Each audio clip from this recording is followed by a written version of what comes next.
नमस्कार। सिधा कुरामा स्वागत छ। म कृष्ण तिमल सिन्हा।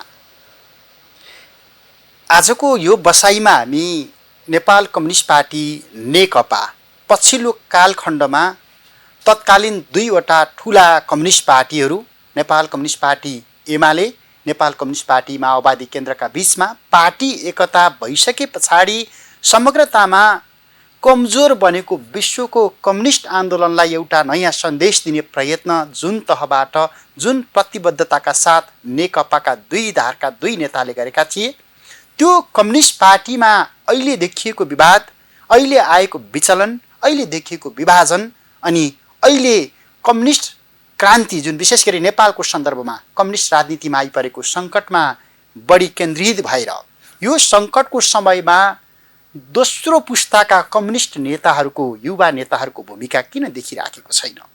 किन भूमिका निर्वाह गर्न सकिराखेका छैनन् अथवा भूमिका निर्वाह गर्न दिइराखिएको छैन?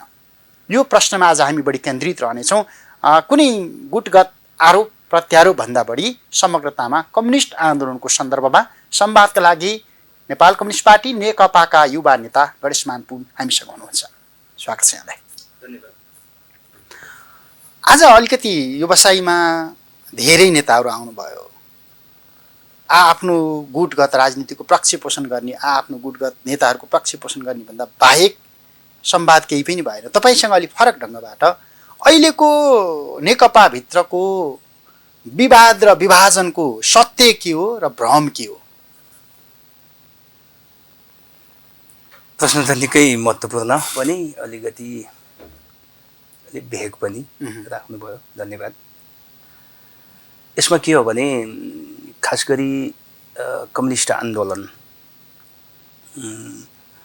नेपालमा जसरी चाहिँ कम्युनिस्ट आन्दोलन अगाडि बढ्यो र खास गरी एकता भएर विगतमा जुन बनेको थियो त्यसलाई वैचारिक हिसाबले, राजनैतिक हिसाबले, सङ्गठनात्मक सांस्कृतिक रूपान्तरणका हिसाबले, सबै हिसाबले अगाडि बढाउन खोज्दाखेरि निकै ठुलो सम्भावना थियो, निकै ठुलो सम्भावना थियो। तर यसमा चाहिँ दुई तीनवटा समस्याहरू चाहिँ के पर्यो भने बिस्तारै बिस्तारै कम्युनिस्ट आन्दोलनका बेलामा जनताको पक्षमा जुन प्रकारले प्रतिबद्धताहरू र जनसम्बन्ध हुने गर्दछ, जब सत्तामा गइसकेपछि, सत्ताको नजिक पुगिसकेपछि यसमा विकृति र विचलनहरू आउने गरेको छ। जनतासँगबाट टुट्नु भयो अथवा टुट्ने चाहिँ कामहरू भइराखेको छ। र पछिल्लो चरणमा खास गरी तपाईँलाई एकदमै यथार्थ एउटा कुरा के भन्न चाहन्छु भने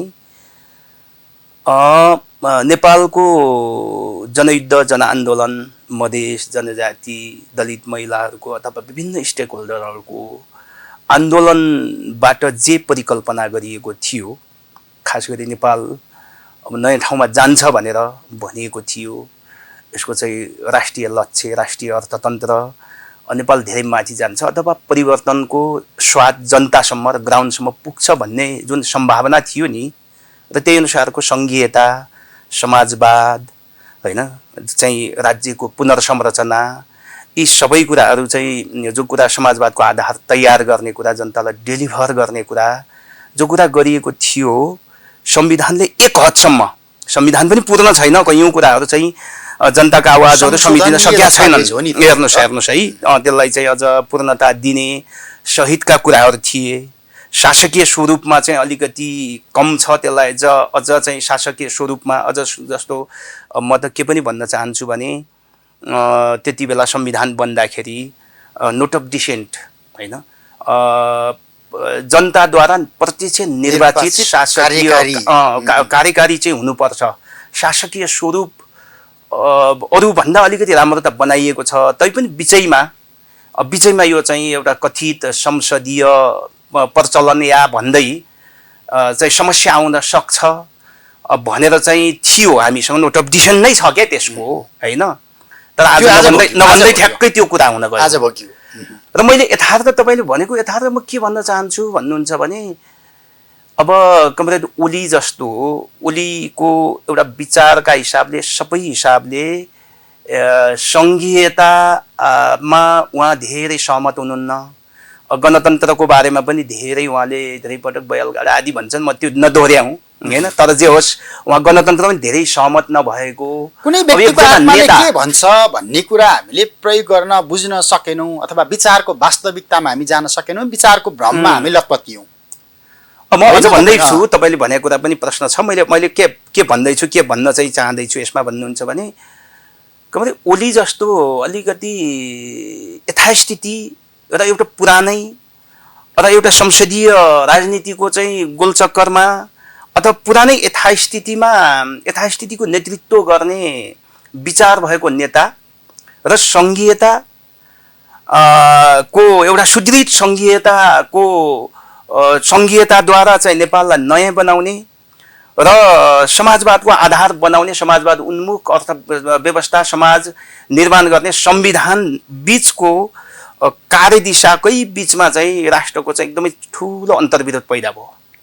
हेर्नुहोस्, अनि पार्टीभित्र पनि जनताको जनवाद भनेर हामीले समाजवाद निर्माण गर्नका निम्ति त्यसका आधार निर्माण गर्ने हैन, नेपालमा चाहिँ स्थानीय अर्थतन्त्रको विकास गर्ने, नेपालमा चाहिँ ग्रामीण जनताहरूलाई घर घरका किसानहरूलाई किसानका चाहिँ विभिन्न पारिवारिक खेती छ चाहिँ नेपालमा सामुदायिक चाहिँ धेरै अर्थतन्त्र उत्पादन छन् र त्यसको एउटा नेपालका विभिन्न आवश्यकता राष्ट्रिय आवश्यकता छन् के धेरै कुराहरू हैन, बहुत साना चिजहरू पनि बाहिरबाट आयात गर्नुपर्छ नि त।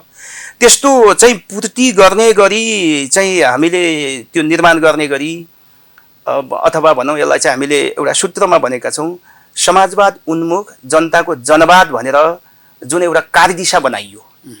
हेर्नुहोस् है, त्यो कार्यदिशा र कमरेड ओलीको नेतृत्वको बीचको अन्तर्विरोध पैदा भयो।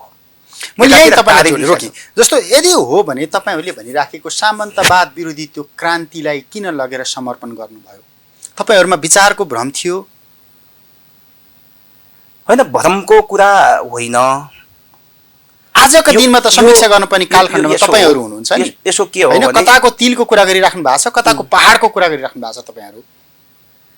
अब यस्तो छ, नेपालको कम्युनिस्ट आन्दोलन एउटा जनयुद्धको स्कुलिङ, माओवादी स्कुलिङ, त्यसले चाहिँ उत्पीडित वर्ग जाति क्षेत्रलिङ्ग समुदायलाई चाहिँ जागरणमा ल्यायो र अर्को माले झापा आन्दोलन हुँदै चाहिँ बौद्धलीय जनवाद जबजको स्कुलिङ, जसले एक प्रकारले चाहिँ जनताको बीचमा शान्तिपूर्ण तरिकाले विभिन्न आन्दोलनहरू विकास गर्दै आयो। यो दुईटालाई चाहिँ घालमेल गरेर यो दुईटालाई संश्लेषण गर्न जरुरी थियो क्या, समीक्षा गर्नु पर्थ्यो, एकदमै चाहिँ संश्लेषण गर्न जरुरी छ।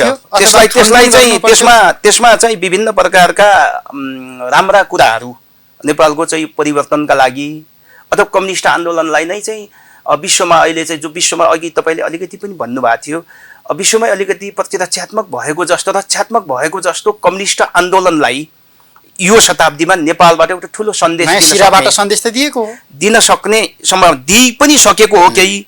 तर त्यति मात्रै होइन कि विचारमा, रूपान्तरणमा, जनतासँग चाहिँ जोडिने कुरामा र यसलाई चाहिँ समाजवाद, आजको जमानामा समाजवाद कसरी नयाँ ढङ्गले चाहिँ लाने, एउटा गरिबको पक्षमा, दलितको, महिलाको हैन, उत्पीडितहरूको, मधेसीको, सबैको उत्पीडितहरूको चाहिँ सीमान्तकृतहरूको पक्षमा कसरी चाहिँ समाजवाद स्थापना गर्न सकिन्छ भन्ने कुराका लागि यो नेपालको चाहिँ विभिन्न धाराहरूबाट आएको कम्युनिस्ट आन्दोलनलाई एकीकृत गर्न र एकीकृत भनाइको मतलब फेरि चाहिँ के हो भने त्यसका बीचमा चाहिँ सङ्घर्ष, वैचारिक सङ्घर्ष, विचारको टक्राउ, विचारको बीचमा रचनात्मक हिसाबले चाहिँ बहस गरेर चाहिँ नयाँ विचारको निर्माण गर्ने, नयाँ विचारको संश्लेषण गर्ने, विचार निर्माण गर्दै जाने, संश्लेषण गर्ने पनि हो। त्यो कुराको आवश्यकताको निम्ति एकता ठिक थियो। तर एकता भइसकेपछि कस्तो पार्टी बन्दैछ, कसको पार्टी बन्दैछ, कुन सिद्धान्तको पार्टी बन्दैछ, कता जानका लागि पार्टी बन्दैछ र यो पार्टी केका लागि एकता हुँदैछ भनेर तपाईँले यो बहस त्यो दिनमा गर्नु पर्थ्यो नि। जुन बहसमा आज तपाईँहरू घोत्लिराख्नु भएको छ, रुमलिराख्नु भएको छ र तपाईँहरूतिर कयौँ प्रश्नहरू तेर्सिराखेका छन्। तपाईँले भने जस्तै त्यो बेलामा चाहिँ हामी जाउँ एकता गरौँ, अब अलिकति हतार पनि थियो, विभिन्न कुराहरू चाहिँ थियो, अनि त्यसपछि त्यसभित्रबाट गरौँ भन्ने हामीलाई लागेको थियो। त्यो बिल्कुलै हिसाबले त्यस प्रकारले जानुपर्छ, त्यसरी जानुपर्छ भन्ने कुरा नभएको चाहिँ होइन हैन। तर मूलभूत हिसाबले त्यति बेला अलिकति बहसलाई सुरुदेखि नै चाहिँ लिएर चाहिँ जाने कुरामा भन्दाखेरि अलि रचनात्मक हिसाबले अलि अगाडि बढ्ने कुरामा चाहिँ केही कुरा चाहिँ नपुगेको पनि छ। तर तपाईले असाध्यै महत्त्वपूर्ण विषय चाहिँ के भन्नुभएको छ भने कस्तो कम्युनिस्ट पार्टी, कसका लागि कम्युनिस्ट पार्टी, कसका लागि, कुन सिद्धान्त, कुन वाद हो। एकदमै वास्तवमा कम्युनिस्ट पार्टी किन जन्मिएको त दुनियाँमा भन्दाखेरि किसान, मजदुर, उत्पीडितहरू, उत्पीडित जाति, वर्ग, लिङ्ग, समुदाय, क्षेत्र, समुदाय यी सबै जो पछि पारिएका, मूलधारबाट चाहिँ पछि परेका, अवसर नपाएका हैन, र चाहिँ ती मान्छेहरू जसले दुनियाँ निर्माण गर्नको निम्ति आफ्नो चाहिँ रगत पसिना चाहिँ बगाएका छन्, बुद्धि खर्च गरेका छन्, त्यस्ता मान्छेहरूको मुक्तिका निम्ति र त्यस्ता मान्छेहरूको तागतलाई, त्यस्ता मान्छेहरूको विचारहरूलाई केन्द्रीकृत गर्नका निम्ति कम्युनिस्ट पार्टी बनेको हो। तपाईले भने जस्तै कम्युनिस्ट पार्टी कसको हो त, कसको हो, कहिले चाहिँ धनीको हो कि गरिबको हो, कसको हो भन्ने प्रश्न पनि उठेको छ। सर्वहाराका लागि हो कि सामन्तवादका लागि हो? सर्वहारा वर्गका लागि हो, किसानहरूका लागि हो, उत्पीडितका लागि हो हैन, एउटा अल्पसंख्यकको लागि हो हैन, पछि पारिएका निम्ति हो, शहीद परिवार, घाइते, अपाङ्ग अथवा चाहिँ जो मान्छे छन् तिनीहरूका लागि हो। र तिनीहरूका लागि कार्यक्रमहरू उत्पादन गर्ने, तिनीहरूका पक्षमा चाहिँ कार्यक्रम गर्ने, तिनीहरूमा भएको विभेदहरू छन्, महिलामाथि ठुला ठुला विभेदहरू छन्। आज ती विभेदहरू विभिन्न प्रकारका विभेद छन्। हामीले पैतृक सम्पत्तिमाथिको चाहिँ कुरालाई त हामीले वकालत गरिराखेका छौँ। आज चाहिँ स्वास्थ्यको क्षेत्रमा त्यस्तै छ, त्यो भित्रका चाहिँ धेरै विभेदहरू छन् हैन, हिंसाको कुरो छ, अरू चाहिँ सोच अवसरहरूबाट चाहिँ पनि र चाहिँ मान्छेहरूलाई उनीहरूको आर्थिक स्रोत साधन, प्राकृतिक स्रोत साधन, सांस्कृतिक स्रोत साधनबाट पनि वञ्चित गरिएको छ महिलाहरूलाई हैन। त्यस्तै प्रकारले किसान र मजदुरको त कुरै भएन, सुकुम्बासी छन्। ती सबैको माथिको विभेदको अन्त्य गर्ने, दलितमाथि आज पनि त्यो समस्या छ, मधेसीहरूमाथि एउटा मधेसी हेर्नुहोस् है, नेपाल त वास्तवमा यस्तो फुलबारी जस्तो हो भन्छन् सबैले नि हैन, शब्द मैले त्यो चाहिँ गरौँ र सरसर्ती हेर्दा पनि चाहिँ कमसेकम चाहिँ एउटा ठुलो क्लस्टर चाहिँ 3वटा क्लस्टर मेरो भन्ने कोहीमा छैन एकदम। तर तपाईले भनिराखेका कुराहरू जस्तो यो सर्वहारा क्रान्तिको वैचारिक बहस गर्न सक्ने लागत त तपाईले गुमाउनु पनि अहिले हैन। हामीले गर्न सक्छौँ, त्यो कुरा स्वीकार्न मलाई कुनै पनि आपत्ति छैन। त्यो कुरा हेर्नुहोस् है, त्यो कुरा चाहिँ अलिक कमी चाहिँ भएकै छ, हेर्नुहोस् हैन, भएकै छ। त्यसले गर्दा पार्टीमा जस नयाँ नयाँ विचारहरू चाहिँ पैदा नभइराख्ने, हेर्नुहोस् हैन, विचारको लागि बहस कहाँ गर्नु, बहस चाहिँ नहुने र डे टु डेका अरू कुराहरूमा चाहिँ बढी चाहिँ जाने। अनि कम्युनिस्ट पार्टीले सत्तामा गइसकेपछि, एउटा सरकारमा गइसकेपछि सम्पूर्ण पङ्क्तिलाई त्यो हिसाबले चाहिँ सरकारलाई चाहिँ कोही एकाध मान्छे जो जान्छन् तिनीहरूको हैन, तिनीहरूको चाहिँ बिर्ता जस्तो नभएर चाहिँ सम्पूर्ण पङ्क्ति त्यसमा के अरे झोक्किने, त्यसमा हैन, त्यसमा चाहिँ झोक्किएर चाहिँ परिवर्तन गर्ने, सम्पूर्ण चाहिँ लाग्ने वातावरण कसरी बनाउने, त्यो कुराहरू चाहिँ भएको छैन, हेर्नुहोस् हैन। र सम्पूर्ण कार्यकर्ताहरू परिचालनका कुराहरूमा हैन है, गाउँघरमा चाहिँ अब जस्तो सत्तामा गयो पुग्यो भने जस्तो, हेर्नुहोस् हैन, र सत्तामा जानेहरूले चाहिँ एक प्रकारले पार्टी बिर्से जस्तो, ल त्यसै आएको हो कि भने जस्तो, हेर्नुहोस् पार्टीमा चाहिँ बहस हुन्छ, छलफल हुन्छ, त्यत्रो चाहिँ दशकौँको कुरा छ र त्यत्रो चाहिँ शहीदहरूको अथवा अरू सबैको योगदानबाट विचार बनेका छन्। त्यो विचारलाई चाहिँ अझ माथि उठाउने र त्यो विचार अनुसार चाहिँ जाने भन्दा पनि आफ्नो हिसाबले अगाडि बढ्ने भयो सत्ताको। त्यही त तपाईहरुले यो तपाईले उठाइराखेका कुरा, वर्ग संघर्षका कुराहरू दीर्घकालीन जनयुद्धको माध्यमबाट सम्बोधन गर्नुपर्छ, समाजवाद उन्मुख राज्य बनाउनुपर्छ भनेर तपाईले भन्दै गर्दाखेरि त्यही कित्तामा गएर तपाईहरु मिल्नुभयो, संसदीय भाषमा गएर मिल्नुभयो, तपाईले गरेका 10 वर्षको क्रान्तिलाई उग्रवाद भन्ने धारमा गएर मिल्नुभयो। अनि तपाईहरु अहिले त्यो धारबाट आफ्नो अस्तित्वको लागि यो सङ्घर्ष गरिराख्नु भएको छ होइन? अस्तित्वको लागि सङ्घर्ष होइन, एउटा ठुलो वैचारिक अस्तित्वको प्रश्न त उठ्यो। वैचारिक अस्तित्व भनेको के हो भने मैले अघि पनि एकछिन भनेको थिएँ कि नेपालको विभिन्न धाराबाट, विभिन्न स्कुलबाट आएको कम्युनिस्ट पार्टीलाई र त्यो भित्र भएका चाहिँ न्यायिक पङ्क्तिलाई, त्यो भित्र भएको चाहिँ सही विचार, सही पक्षलाई चाहिँ एक ठाउँमा केन्द्रित गर्ने र एक ठाउँमा केन्द्रित गरेर चाहिँ त्यसलाई एकीकृत गर्ने र एउटा विचार नयाँ विचार चाहिँ निर्माण गर्ने होइन विश्वलाई नै चाहिँ दिन सक्ने सन्देश दिन सक्ने नेपालको परिवर्तन गर्न सक्ने एउटा तलको वर्गलाई पनि त्यो चाहिँ अनुभूति हुने खालको चाहिँ दिने कुरा हो। हेर्नुहोस् होइन अहिले त्यो जस्तो त्यही अल्झेर एउटा चाहिँ कालखण्डमा भएको शान्तिपूर्ण या सशस्त्र सङ्घर्ष त्यो त परिस्थिति जन्य कुरा हो। फेरि पनि हुनसक्छ त्यस्ता कुराहरू, फेरि पनि अगाडि जानुपर्ने स्थिति आउन सक्ला भोलि होइन। तपाईँले वर्ग सङ्घर्ष चाहिँ भन्नुभयो, वर्ग सङ्घर्ष भनेको निरन्तर जीवनशैली हो, जीवनमा चाहिँ हुने कुरा हो। वर्ग सङ्घर्ष फेरिन सक्छ स्वरूप फेरिन सक्छ, तर वर्ग सङ्घर्ष भनेको त कसको पक्ष लिने भन्ने कुरा हो। श्रमजीवीको पक्ष लिने कि ठग फटाएको अथवा चाहिँ कोही चाहिँ अब उच्च वर्गको दलालहरूको साम्राज्यवादीहरूको अथवा चाहिँ सामन्तहरूको अथवा दलालहरूको पक्षमा लिने भन्ने कुरा हो नि। त्यस कारणले जहिले पनि कम्युनिस्ट पार्टी हेर्नुहोस् है त्यो युद्धको मोर्चामा हुँदा, आन्दोलनको गल्लीमा चाहिँ मैदानमा हुँदा अथवा सत्ताको मोर्चामा, सदनको विधायिकाको विभिन्न जुन मोर्चामा हुँदा पनि, सडक सरकार सदन जहाँ हुँदा पनि त्यसले वर्ग सङ्घर्ष छोड्न हुँदैन। तर कम्युनिस्ट आन्दोलनमा यदाकदा वर्ग सङ्घर्ष भनेको चाहिँ युद्धमा हो या वर्ग सङ्घर्ष भनेको हिजो आन्दोलनको बेलामा हो, अहिले होइन भने जस्तो पर्यो। हेर्नुहोस् होइन, छातीमा हात राखेर भन्नुहोस् न, तपाईँको पार्टी नेतृत्वले त्यो वर्ग सङ्घर्ष वैचारिक सङ्घर्षको त्यो बाटो बिराएको छैन अहिले? होइन, त्यो सिँगै आन्दोलन हेर्दाखेरि त्यो हैसियत देखियो, त्यो जीवनशैली, त्यो आनी बानी, त्यो व्यवहार, कार्यशैली अब कहाँनिर बाँकी छ? तपाईँले उठान गरिराखेका तमाम कुराहरू जनताको बिचमा लिएर जानको लागि त्यो नैतिक हैसियत पनि गुमायो। बाँकी तपाईँहरूको पुस्तामा नजोडिएला होइन। ठिक छ, एउटा पुस्ताले मात्रै पनि हुँदैन, स्कुलको कुरा हो, सिङ्गो स्कुलको कुरा हो, पुस्ताको कुरा मात्रै होइन, विचारको कुरा हो, पुस्ता पनि हुन्छ त्यो कुरा चाहिँ। तर मैले चाहिँ भन्न खोजेको कुरा के हो भने अहिले बिग्रेको छ, तपाईँले भने जस्तै धेरै चाहिँ त्यो कुराहरू चाहिँ बिग्रेको छ होइन। अब अहिले त्यसको केन्द्रीकरण केपी ओलीका भयो, नेतृत्वको हिसाबले त्यहाँ केन्द्रीकरण भयो, तर त्यो कुरा चाहिँ म कहाँ पनि खुमलटार पनि कमजोर छैन है होइन।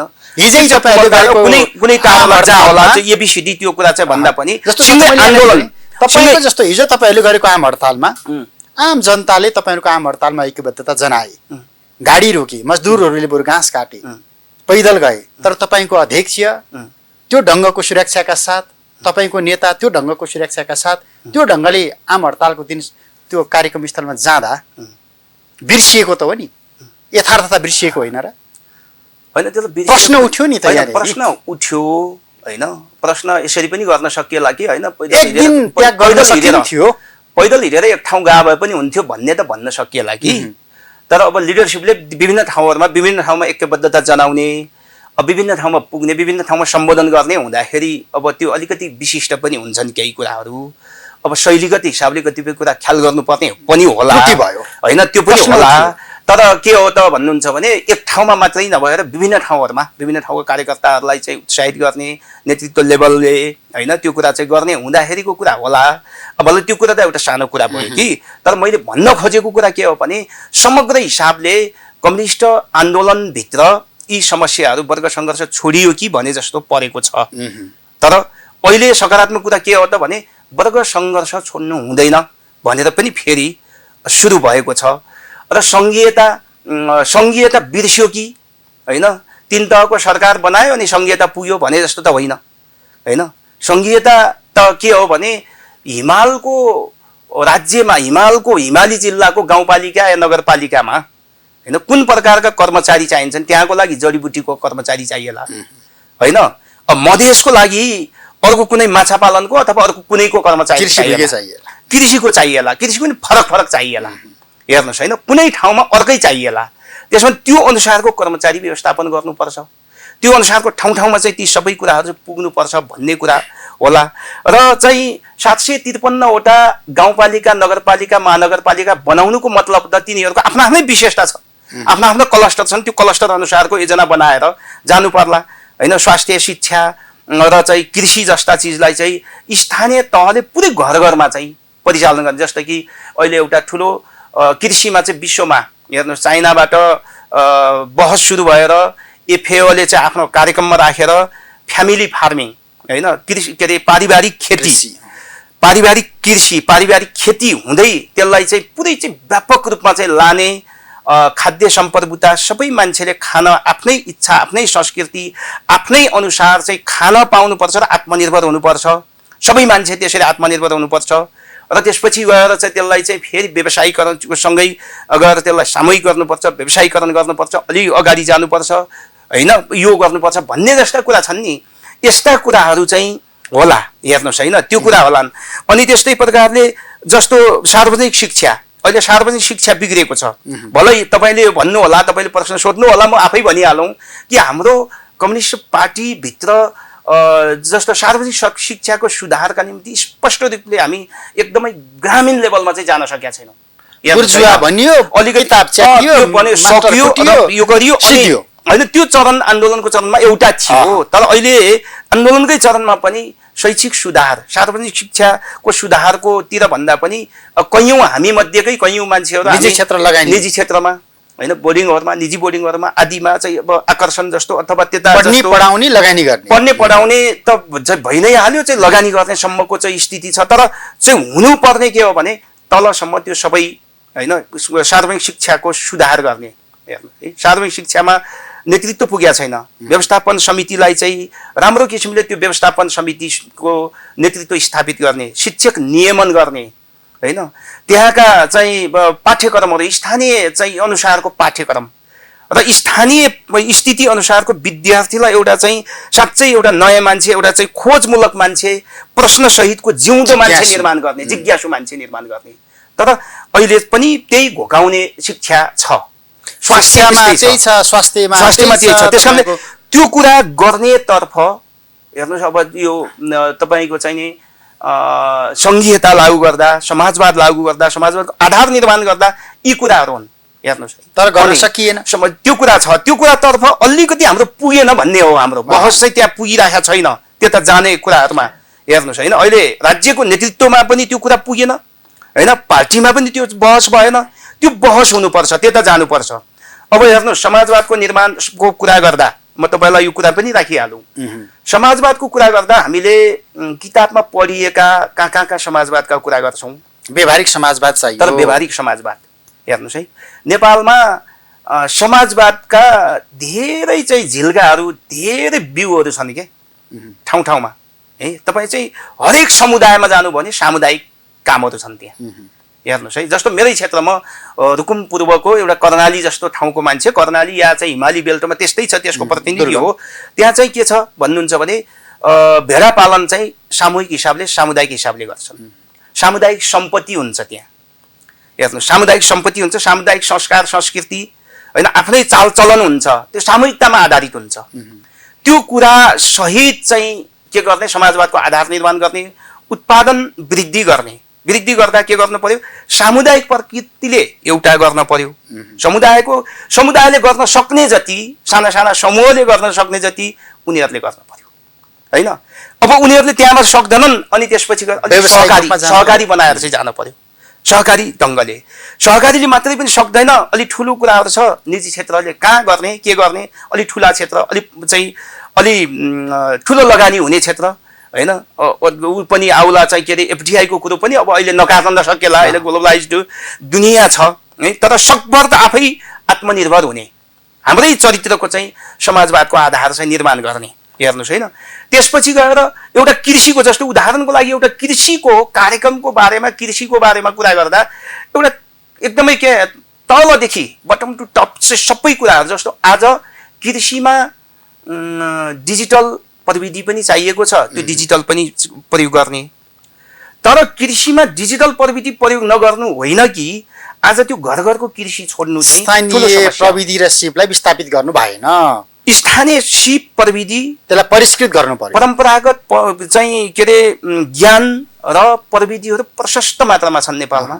त्यो कुरालाई सङ्गठित गर्दै त्यसको अध्ययन अनुसन्धान सबै गाउँपालिका, सबै ओडाहरूले अथवा त्यसको किसान सङ्घले अथवा अर्को कोही होला विद्यार्थी सङ्गठनले त्यसलाई चाहिँ अध्ययन गर्दै गर्दै लाने एउटा पार्टी चाहेको हामीले होइन। मलाई चाहिँ लाग्ने चाहिँ के हो भने त्यस्तो खालको पार्टी, त्यस्तो खालको सरकार सत्ता चाहिएको। मैले भन्न चाहिँ खोजेको कुरा के भने सानोदेखि तलसम्म हेर्नुहोस् होइन, अहिले तपाईँहरूको विभाजन, विभेद, मतान्तर अथवा यो इतिहासदेखि नै चलेको हो। बिचमा केही वर्ष रोकियो, निर्मम ढङ्गबाट आरोप प्रत्यारोप त्यसैको लागि हो त? होइन, कम्युनिस्ट पार्टीमा अलिकति चर्का, अलिकति चाहिँ भन्नुहोस् अब अलि चाहिँ बहस, अलिक ठुलो बहस पनि हुने गर्दछ। किनकि यो विचार निर्माण गर्ने, अगाडि जाने, स्वार्थ नभएको पार्टी भन्ने मानिन्छ। स्वार्थ नभएको पार्टीमा फेरि स्वार्थ भएका पनि धेरै रङरोगन गरेर चाहिँ पसेका हुँदो रहेछन् होइन। जस्तो अहिलेको कुरा होइन, अहिलेको कुरा चाहिँ त्यो कुरा चाहिँ देखि नै हालेको छ होइन। त्यस कारणले गर्दा यस प्रकारको नेगेटिभली भन्दाखेरि विचारको बहसका नाममा धेरै टुटफुटहरू पनि हुने गरेका, तर पोजिटिभली भन्दाखेरि यस्तै ठुला ठुला बहसहरूबाट, ठुला ठुला छलफलहरूबाट नै कम्युनिस्ट आन्दोलन संश्लेषित भएर चाहिँ धेरै उचाइमा चाहिँ जाने, धेरै ठुला परिवर्तनका कामहरू अब हामी तपाईँले भने जस्तै नयाँ धारको कम्युनिस्ट पार्टी निर्माण, कम्युनिस्ट धार निर्माणको बाटोमा गइराखेका हौँ कि समग्रतामा नेपालको परिवेशमा कुरा गरिराखेका छु, अथवा हामी सिद्धिने बाटोमा गइराखेका छौँ? होइन, मूलभूत हिसाबले नयाँ ढङ्गले चाहिँ अगाडि जाने। अब अहिले बाबुराम भट्टराईहरू फुट्दै गर्दा त्यही भन्नुभयो, मोहन वैद्यहरू फुट्दै गर्दा त्यही भन्नुभयो, विप्लवहरू त्यही भनिराख्नु भएको छ, तपाईँहरू त्यही भनिराख्नु भएको छ, ओलीजीहरूका त्यही छन्, चित्रबहादुर केसीजीहरू त्यही भन्छन्, नारायणमान विजिक्षहरू त्यही भन्छन्, मोहन विक्रम सिंहहरूको त कोरी छाडिदिउँ है भन्दा तपाईँहरू यति बेला कम्युनिस्ट आन्दोलनलाई संश्लेषण गर्ने चरणमा गइराख्नु भएको छ कि आत्मघाती कदम चालिराख्नु भएको छ? होइन, तपाईँले भनेको चाहिँ दर्जन नाम लिनुभयो होइन, करिब करिब दर्जन नामै त्यही भन्दै र फेरि चाहिँ त्यही गर्दै गर्ने हो भने त काम छैन। त्यही नै हुने हो, त्यही एक प्रकारको चाहिँ गोलचक्करमा फस्ने हो।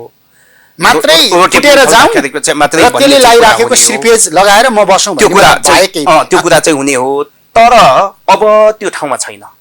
अब भनेको कम्युनिस्ट आन्दोलनमा चाहिँ नयाँ सिराबाट, नयाँ ढङ्गले, सँगै त्यसको चाहिँ विश्व दृष्टिकोण, सँगै त्यसको चाहिँ अब तौर तरिका, त्यसको शैली, एप्रोच, त्यसको चाहिँ दृष्टिकोण भनौँ न, पक्षधरता होइन, पीडितहरूको पक्षमा पक्षधरता सहितको कम्युनिस्ट पार्टी बनाउने बेला बल्ल आएको छ भन्ने लाग्छ।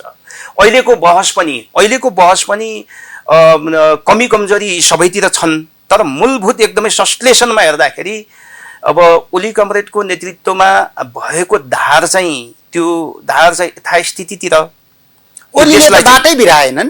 तपाईँले सुरुमा नै भन्नुभयो र अहिले ओलीका अभिव्यक्तिले नि देखिरहेको छ, ओली जुन बाटोमा हिजो जुन बिन्दुमा थिए त्यही बाटोमा छन्। बाटो तपाईँहरूले बिराउनु भयो नि।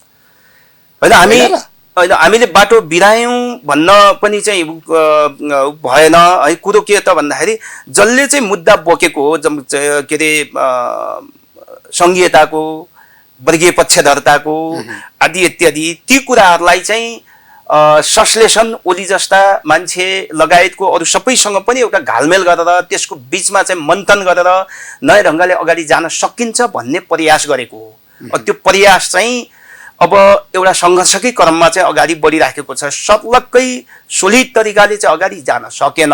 भ्रम रहेछ त्यो, हेर्नुहोस् होइन, भ्रम रहेछ पनि भन्न भएन। तपाईँले अहिले हेर्नुभयो भने कम्युनिस्ट पार्टीभित्र अहिले पनि एक प्रकारले चाहिँ घालमेल भइरहेको छ क्या होइन, घालमेल भइरहेको छ। जस्तै मेरो विचारमा यो एकता नभएको भए होइन, माधव प्रचण्ड एक ठाउँमा चाहिँ हुने स्थिति हुन्थेन होला। उही दलीय चाहिँ घेराबन्दीभित्र, उही केही कुराहरूको चाहिँ घेराभित्र, सीमाभित्र चाहिँ सीमित भएर बस्ने स्थिति आउँथ्यो होला। तर यो अझै पनि यसको चाहिँ सम्भावना धेरै के छ भने होइन, जस्तो अहिले देखिएको छ, जस्तो सङ्घीयता, सुदृढ सङ्घीयताको विषय, त्यसपछि गएर समाजवाद निर्माणको लागि नयाँ पार्टी निर्माण गरौँ भनेर चाहिँ अगाडि बढ्दा, र म अझ यति मात्र पनि भन्दैन, यति मात्र पनि होइन कि मैले चाहिँ के कुरा भन्न चाहन्छु भने अब यो शासकीय स्वरूपमा पनि होइन, संसदीय शासकीय स्वरूप छोड्न नचाहने एक थरी स्टेक होल्डरका लागि नयाँ संविधान बन्दाखेरि प्रत्यक्ष निर्वाचित कार्यकारी प्रमुख कहाँ हामी जान सकेनौँ होइन। नेपालको लागि, नेपालको चाहिँ भर्खरै यो चाहिँ एउटा सामन्तवादको अन्त्य भएर चाहिँ नयाँ ढङ्गले जाने ठाउँमा र नेपाललाई चाहिँ एउटा, नेपालका धेरै सम्भावनाहरू पनि छन्, नेपालका धेरै विविधताहरू पनि छन्, यसलाई चाहिँ लिएर चाहिँ अगाडि जानलाई यति लामो आन्दोलन र युद्धले पैदा गरेका जुन मागहरू, इच्छा आकाङ्क्षाहरू छन् त्यसलाई सम्बोधन गर्नको निम्ति एकचोटि चाहिँ के हुन जरुरी छ भने प्रत्यक्ष निर्वाचित कार्यकारी प्रमुख, प्रत्यक्ष निर्वाचित राष्ट्रपतीय प्रणालीको चाहिँ जरुरी छ।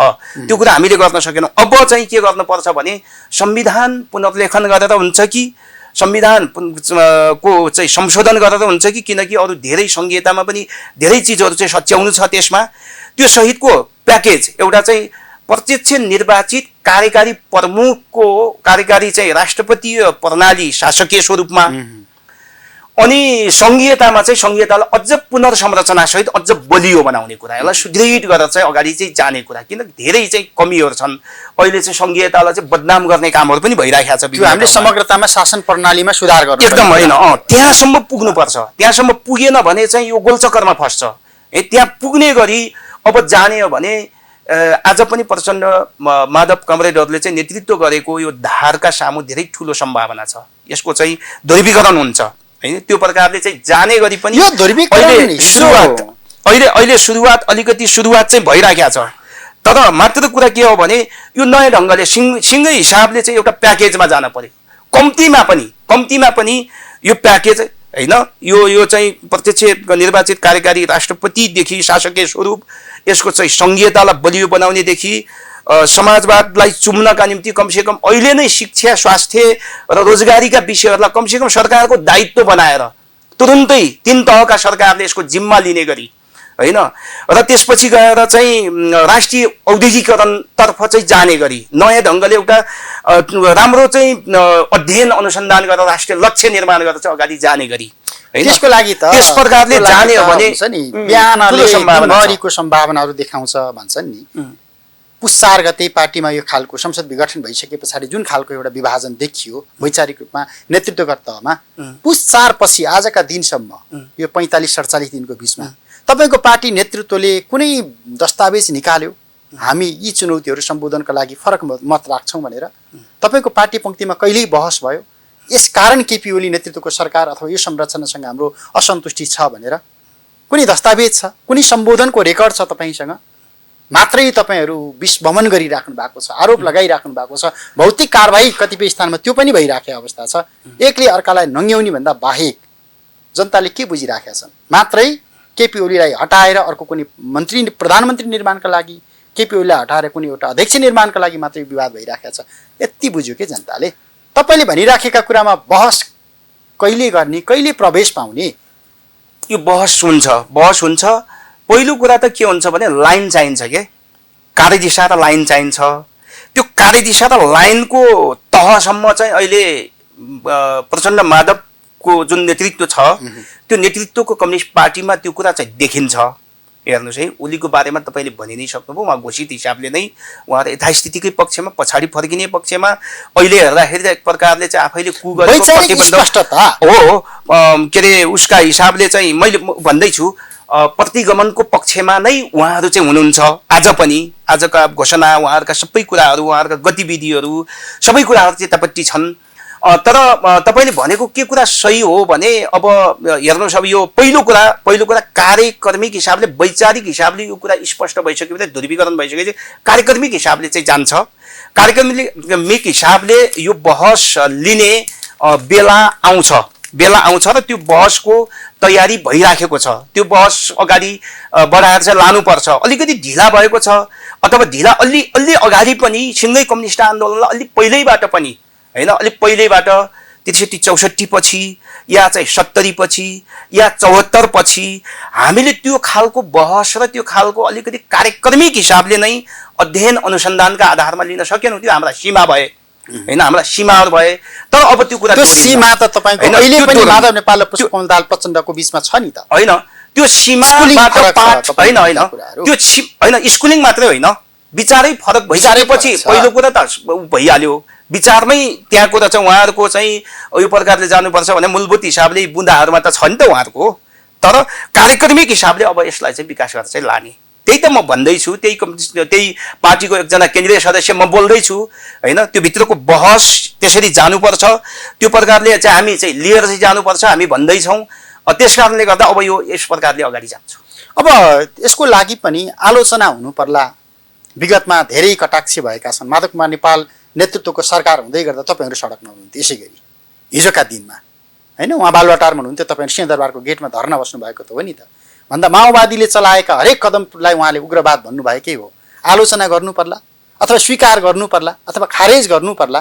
वैचारिक रूपमा जनताको बहुदलीय जनवाद हो कि 21औं शताब्दीको जनवाद हो कि यी कुराहरूमा स्पष्ट नभइकन तपाईँहरू अहिले जुन रूपमा फेरि सहकार्य गर्दै हुनुहुन्छ यो अर्को विभाजनको कारण बन्न सक्छ नि होइन वैचारिक रूपमा त स्पष्टता होइन बन्न सक्छ सजग हुने कुरा भयो तर के हो भने मूलभूत हिसाबले तपाईँले भनेका मूलभूत हिसाबले जस्तो एउटा मात्रै उदाहरण होइन हिजो चाहिँ हामी धर्ना बसेको अथवा उग्रवाद भनेको अथवा चाहिँ दक्षिणवाद भनेको अथवा अरू केही भनेको त्यो कुरा त अस्तिको दस्तावेजले चाहिँ त्यसलाई त अगाडि बढाइसकेका छ त्यो कुरालाई त उत्तरित गरिसकेका छ त्यसलाई जनताको जनवाद भन्ने हामीले 21औं शताब्दीको जनवादको दस्तावेजसम्म त्यो को एउटा चाहिँ त्यो स्वरूपसम्म एउटा वैज्ञानिक समाजवादको या जनवादको एउटा स्वरूपसम्म त्यहाँसम्म आउँदा हैन कमरेड प्रचण्डको नेतृत्वमा जुन कुरा चाहिँ भयो त्यो एउटा चाहिँ नयाँपन हो कमरेड मदन भण्डारीको नेतृत्वमा चाहिँ जबजको जो अभ्यास भयो त्यो कुरा चाहिँ अर्को एउटा मौलिकता यो दुईटै मौलिकताको संश्लेषण भनेको आज चाहिँ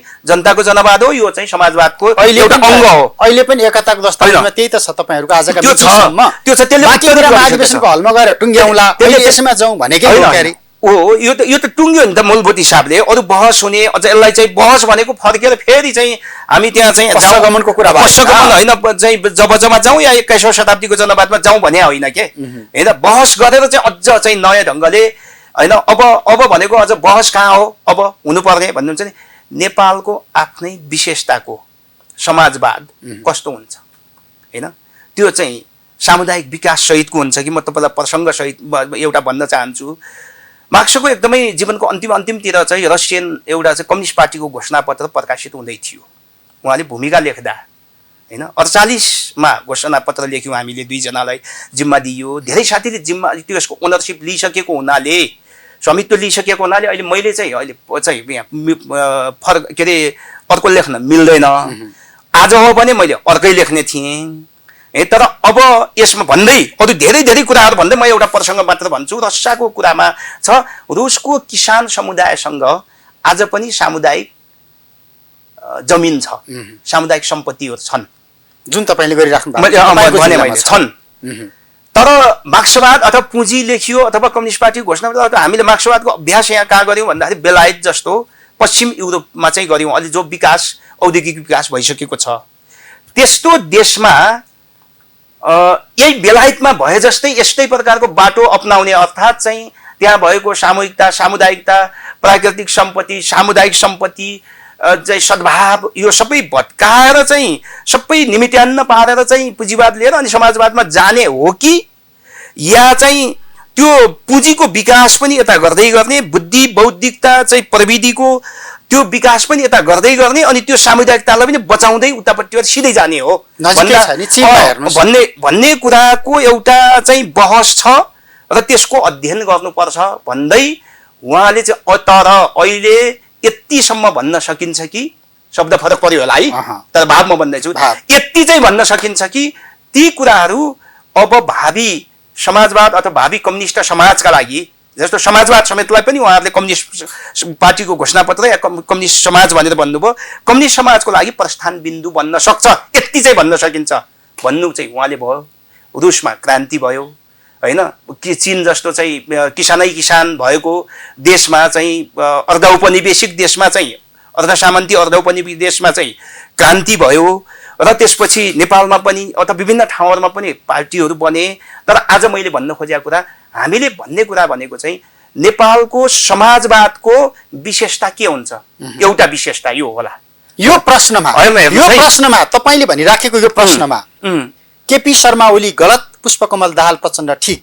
अथवा पुष्पकमल दाहाल प्रचण्ड वैचारिक हिसाबले केपी शर्मा ओली ठीक भन्ने दुईटा धार छ नि अहिले अब यी दुईटा नेतालाई अम्लो ठडाएर बाँकी पुस्ता पन्छिन मिल्छ कि मिल्दैन अथवा यो प्रश्नमा तपाईहरुको भूमिका मिल्दैन हाम्रो पनि उहाँहरुका समस्या हुँदा बित्तिकै उहाँहरु सबै आदरणीय नेताहरु पनि हुनुहुन्छ उहाँहरुले चाहिँ एक प्रकारले जनवादी क्रान्ति नेपालमा चाहिँ जस विविध किसिमले हेर्नुस् है जनवादी क्रान्ति पुँजीवादी जनवादी क्रान्ति भन्छौं हामीले त्यसलाई जुन किसिमले भनौं हैन जुन नारा दिएर चाहिँ भएको होस् संघीय लोकतान्त्रिक गणतन्त्र स्थापित हुँदा मूलभूत हिसाबले हैन त्यो पूर्णता छैन केही अपयवहरु अझै पनि छन् समाजवादका अथवा अरु चाहिँ औपनिवेशिकताका केही चाहिँ कुराहरु छन् हेर्नुस् हैन है ती छन् तर पनि चाहिँ मूलभूत हिसाबले त्यो उहाँले पूरा गर्नुभयो उहाँहरुको नेतृत्वमा त्यो पूरा भयो अब भनेको चाहिँ समाजवादी क्रान्ति हो उहाँहरु नेतृत्वमै हुनुहुन्छ अहिले पनि तर त्यो भनिरहँदाखेरि हामी मेरो चाहिँ मेरो जेनेरेसन फर्किएर हेर्नु भएन नि त।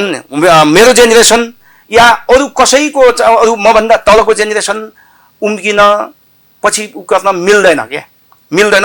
हामीले पनि त्यो कुरा चाहिँ लिनुपर्छ। मैले भन्न खोजेको कुरा के हो भने नेपालको आफ्नै विशेषताको समाजवाद अब के हुन्छ भन्ने भावी महाधिवेशनको अथवा पार्टीको अबको चाहिँ निरन्तर बहस हुन्छ।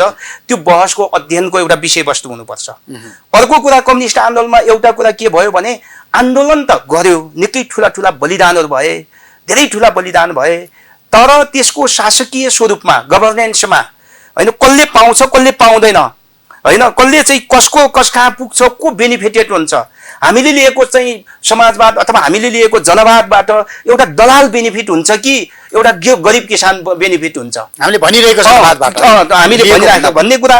अर्को चाहिँ के हो भने समाजवादको शासकीय स्वरूपमा हेर्नु, शासकीय स्वरूपभित्र चाहिँ त्यसको चाहिँ पुनर्संरचना गर्ने कुरा भित्र चाहिँ त्यसका गभर्नेन्सका त्यसका म्यानेजमेन्टका चाहिँ व्यवस्थापनका धेरै पाटा पक्षहरू होलान्, थुप्रै पाटा पक्षहरू छन्। त्यो कुराहरू होला हेर्नुहोस् है।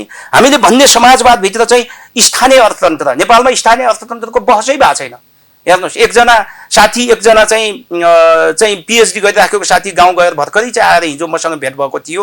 उहाँले के भन्नुहुन्छ भने रेमिटेन्स अहिले चाहिँ गाउँ गाउँ पुग्यो, सानो गाउँमा पनि मान्छे चाहिँ बाहिर छन्, त्यो रेमिटेन्स सिधै आउँछ होइन। 6 महिना खान पुग्ने गहुँ अहिले चाहिँ 2 महिना मात्रै पुग्छ र उनीहरूको सबै चाहिँ के गर्छ भने त्यसबाट अब विलासीको मात्रै होइन छोरा छोरी चाहिँ पढाउन पर्यो बोर्डिङमा भन्यो, त्यो चाहिँ एउटा माफिया कहाँ पुग्यो हेर्नुहोस् होइन। एउटा निश्चित त्यही चाहिँ निजी क्षेत्र कहाँ पुग्यो, त्यसपछि गएर चाहिँ नर्सिङ होममा पुग्यो, त्यो नर्सिङ होममै पुग्यो, उपचारमा गयो होइन। उता सार्वजनिक शिक्षा र स्वास्थ्य त्यत्तिकै अलपत्र छ, हामीले चाहिँ त्यो गरेका छैनौँ। त्यसपछि गएर खाद्यान्न पनि अघि भनिसक्यो, त्यो छोडिसक्यो बिस्तारै। मान्छेले चाहिँ कोक खान मही छोडेर कोक खान होइन, अथवा चाहिँ लोकल चाहिँ जाँड छोडेर चाहिँ बियर खान, मान्छेलाई चाहिँ यो उपभोक्तावादले यो विज्ञापनको जमानाले चाहिँ उसलाई चाहिँ एकदमै आफूलाई सुपरियर ठान्ने प्रकारको कल्चर पनि विकास भयो, साम्राज्यवादी प्रकारको कल्चर, त्यो प्रकारको।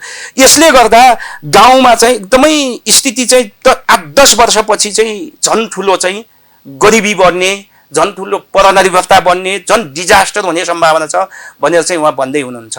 अब यो सबै मैले भन्न खोजेको कुरा के हो भने स्थानीय रूपमा चाहिँ आएको रेमिटेन्स स्थानीय रूपमा लागू के अरे लगानी हुने, उत्पादनसँग जोड्न सक्ने, उत्पादनसँग चाहिँ हुने, घर घरमा कृषिको चाहिँ हुने चाहिँ के अरे उत्पादन हुने र त्यसको चाहिँ बजारसम्म चाहिँ जाने होइन। त्यही चाहिँ पैसा रोलिङ हुने चाहिँ स्थिति हुन पर्यो, त्यही चाहिँ उत्पादन हुनु पर्यो। जडीबुटी या चाहिँ कृषि उपज या वनजन्य उपजहरू चाहिँ त्यही प्याकेजिङ हुनु पर्यो। प्याकेजिङ भ्यालु चाहिँ मूल्य श्रृङ्खला मतलब मूल्य थप हुनु पर्यो, भ्यालु एड हुनु पर्यो, त्यसको ट्रान्सफर हुनु पर्यो। अलिकति कुरा गर्दैछ त्यसलाई डिजिटलाइज गर्न पर्यो। अब त्यसलाई प्रविधिमा पनि जोड्न पर्यो होइन। प्रविधि लिएर चाहिँ उत्पादन होइन कि उत्पादन वृद्धि गरेर चाहिँ प्रविधिमा जोड्न पर्यो, व्यापारमा जोड्न पर्यो। अनि अर्को समाजवादको अर्को विशेषता हुन सक्ला स्थानीय अर्थतन्त्र, स्थानीय औद्योगिकरण, स्थानीय चाहिँ मूल्य श्रृङ्खला, यी कुराहरू होलान् हेर्नुहोस् होइन। अब आजका मितिमा चाहिँ जनताले तपाईँहरूसँग सोधिराखेको अथवा सोधिरहने प्रश्न त त्यही गर भनेर त जिताएर पठाएको हो एक्ज्याक्ट 5 वर्षको लागि। एकदमै अहिले फेरि 5 वर्ष नभइकन कसका कारण भ्रङ थाप्न आइराखेका छौ, कसका कारण सडक अवरुद्ध गरिराखेका छौ, कसका कारण नाराबाजी गरिराखेका छौ, कसका कारण देश ठप्प पारिरहेका छौ। प्रश्न त यही हो नि, जवाफ त दिनु पर्ला। एकदम कसलाई जिम्मेवार ठहराउने? अब अस्तिसम्म ओली पनि हाम्रै अध्यक्ष भएको र ओलीले औपचारिकता कुरा चाहिँ छोड्नुहोस् कि होइन। अहिले त अब धेरै नै चाहिँ फरक परिसक्यो, क्रान्ति र प्रतिक्रान्तिको ठाउँमा गइसक्यो। भलै हामीसँग पनि त्यत्तिकै गल्ती होलान्, मसँग पनि त्यत्तिकै होलान् होइन, सबै होलान्।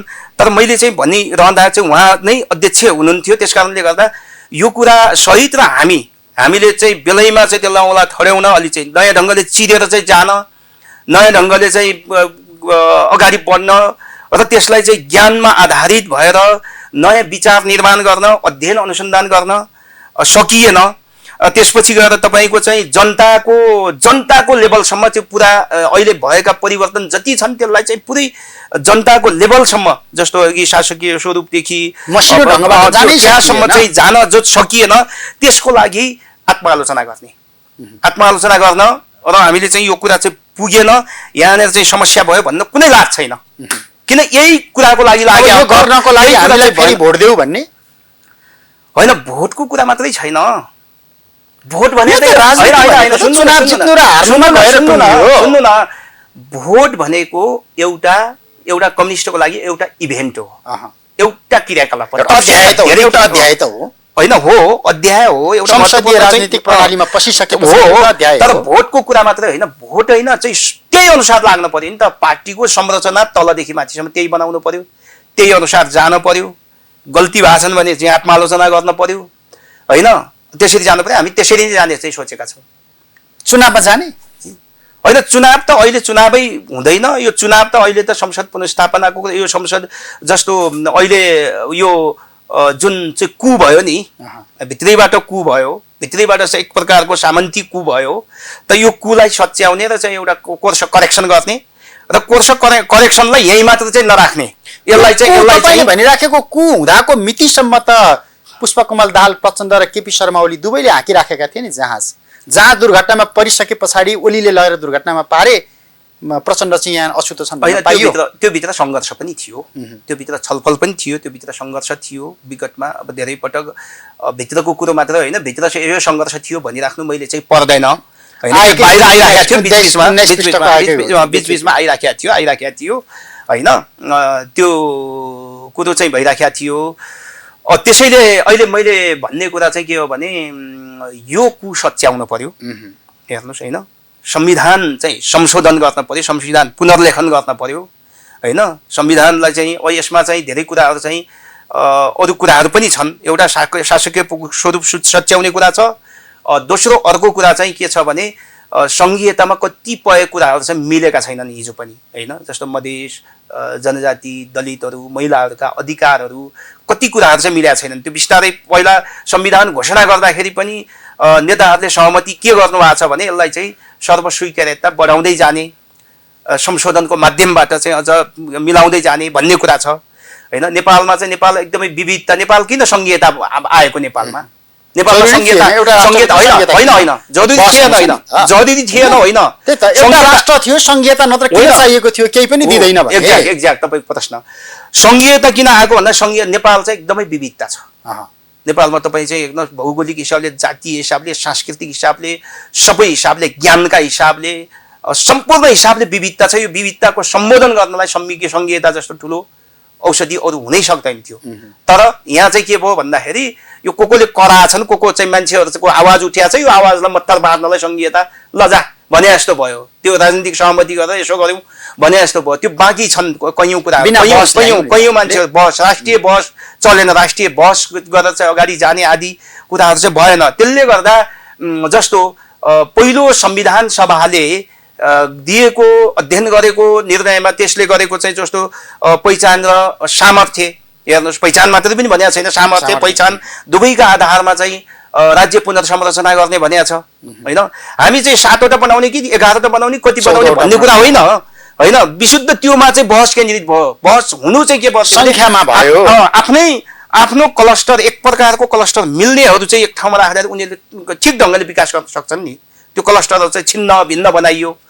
अब चाहिँ साना समूह भएका जस्तो चेपाङहरू, राउटेहरू अथवा माछा मार्नेहरू अथवा अरू के गर्नेहरू, जो एउटा चाहिँ वास्तवमै भन्नुहुन्छ नि तपाईँले अघि चाहिँ स्थानीय नलेज भन्नुभयो, सीमान्तकृत भन्नुभयो, ती चाहिँ समुदायहरू आज चाहिँ छिन्न भिन्न अलपत्र, कोइला कता ऊ भइराखेको छ। उनीहरूलाई कमसेकम स्वायत्त चाहिँ स्थानीय तहहरू चाहिँ दिने कुराहरू है, स्वायत्तता, के अरे संरक्षण क्षेत्र, स्वायत्त क्षेत्र होइन, विशेष क्षेत्र टाइपका कुराहरू चाहिँ गर्न जरुरी छ। अन्त्यमा आइपुगेका छौँ। सैद्धान्तिक बहसका कुराहरू धेरै भए, पार्टी लगभग विभाजनको अवस्थामा छ। अब एकता हुन सक्ने सम्भावना तत्कालका लागि देखिँदैन। आज केपी शर्मा ओलीले सम्बोधन गरिराख्नु भएको छ। अहिले हामी प्रत्यक्ष संवाद गर्दै गर्दा नारायण हिटीको दैलोमा उभिएर र भनिँदैछ यो देशमा तपाईँले संविधान पुनर्लेखनका कुरा अथवा अरू थप केही तलमाथि गर्नुपर्छ भन्ने व्यवस्थापन गर्नुपर्छ भन्दै गर्दा केपी शर्मा ओलीका सङ्केतहरू आइराखेका छन् नि। संवैधानिक राजतन्त्र सम्भव छ, हिन्दू राष्ट्र चाहिने रहेछ, ती कुराहरू भोलि त्यो पुनर्लेखनका क्रममा घुसाइयो भने के गर्नुहुन्छ तपाईँहरू? त्यो पछाडि इतिहास पछाडि फर्किँदै फर्किन्न, उहाँले फर्काउन चाहेर फर्किने कुरै होइन। अचाकले धेरै बलवान राजाहरू होइन, राजतन्त्र नेपालको राजतन्त्र धेरै भूमिका त खोज्यो, त्यो शक्तिले भूमिका त खोजिराखेको छ नि। त्यो शक्तिले कुनै न कुनै रूपमा भूमिका खोजिराखेको त छ नि त, खोजेको छ। तर सम्बोधन कसरी होइन होइन, ऐतिहासिक विकास, इतिहासको विकास उल्टो दिशातिर हुँदैन। इतिहासको विकास त अगाडि नै बढ्ने हो। सामन्तवादपछि पुँजीवाद आउने हो, पुँजीवादपछि समाजवादमा जाने हो।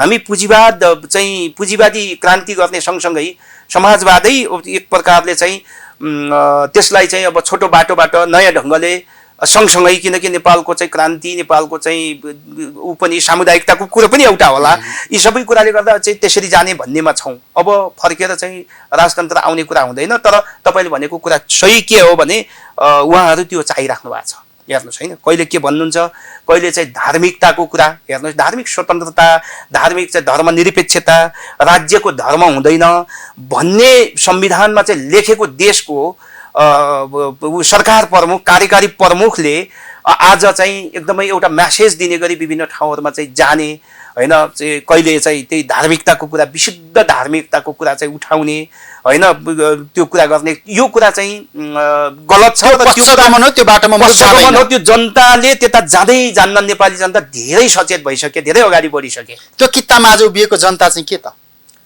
होइन, त्यो कितामा त यसो हुन्छ, त्यो कितामा मान्छेहरू विभिन्न किसिमले अहिले अब कुरा त त्यति मात्रै छैन नि त, अरू पनि होलान्, अरू पनि होला। कयौँ भ्रम होला, कयौँ सत्ता प्रयोग गरेर चाहिँ लिएको होला, कयौँ पैसा प्रयोग गरेर चाहिँ लिएको छ, भत्तै दिएर लिएको छ भन्ने छ होइन, विभिन्न हिसाबले लिएको छ। आफू सत्तामा हुँदा लट्ठी चलाएर मान्छेले लिइहाल्छ नि त्यो कुरा त होइन। त्यो पनि भ्रम हो होइन। पञ्चायतले पनि के हो भने आफू ढल्नुभन्दा अघिल्लो दिनसम्म ठुल्ठुला र्याली त गरि त राखेको थियो त। नारायण हिटीको अघिल्तिरको आजको भेला पनि भ्रमै हो होइन, त्यो भ्रमै हो। भ्रम पनि हो, बाध्यता पनि हो। एक प्रकारले सत्तामा हुँदाखेरि सत्तामा भएकाहरूले चाहिँ गर्छन् त्यो कुराहरू। स्वाभाविक हुन्छ। समय र सम्वादलाई धन्यवाद। हस्, धन्यवाद। नेपाल कम्युनिस्ट पार्टी नेकपाका युवा नेता गणेशमान पुन समग्रतामा नेपालको कम्युनिस्ट आन्दोलनले जुन एउटा उचाइ लिएको थियो, त्यो उचाइमा पुगिसके पछाडि नेपालका कम्युनिस्ट नेताहरूले जुन अवसर पाएका थिए, त्यो ऐतिहासिक अवसर पुरा गर्न पाउँदा नपाउँदै कम्युनिस्ट पार्टीमा विभाजन आएको छ। यो विभाजन केका लागि अनि त्यो एकता केका लागि थियो र अब यी कम्युनिस्ट विचारकहरू कुन रूपमा कसरी अगाडि बढ्छन् र समग्रतामा नेपालको राष्ट्रिय जीवनमा यति बेलाको आवश्यकता चाहिँ के हो, अपरिहार्यता चाहिँ के हो, अनि त्यो सम्बोधन गर्नका लागि कुन धारका कम्युनिस्ट नेताहरू सक्षम होलान् त। भाग्य र भविष्यका कुरा गऱ्यौँ। समय र संवादका लागि गणेशमान पुनलाई फेरि पनि धन्यवाद दिन्छु। क्यापिटल टेलिभिजन हेर्दै गर्नुहोला। नमस्ते।